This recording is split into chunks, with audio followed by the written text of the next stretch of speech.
Yoshligimizda telefonimiz bo'lmagan paytini bir eslaylik akalar, mazza qilgan paytlarimizda. Mana misol multfilmlardan boshlasak, men Ukum bo'lishni orzu qilardim. Maymullar hukmdori bor, Ukum. Hozirgi Saturn bilan Taysondan menga akalar Chip and Dale avtoritetliroq narsa, personajda tushunasizlar, hurmati baland. Mahallada Kung Fu Pandadan personaj tanlab o'ynasak, hech kim Po'ni tanlamasdi.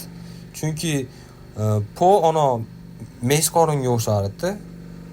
Yo'lbarsoyda qiz bolaligini bilib qolganimiz uchun Yo'lbarsoyda tanlaganmiz. Meni birinchi muhabbatim Chip and Dale'dagi Yayka bo'lgan. Bilmayman nimaga. Kinolarda o'yin qilardi, Jumon, Po'lat.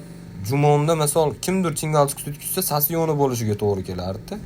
Telefon o'ynaydi. Men telefonda birinchi marta emotsiya olganim, akam yangi oq Fly telefon olganda Sumbay Sup o'ynardi edi akamiz. Akam 3 marta o'lguncha, men 1 marta o'lguncha. Lekin o'sha qiziqarlirog'ida hozirgi.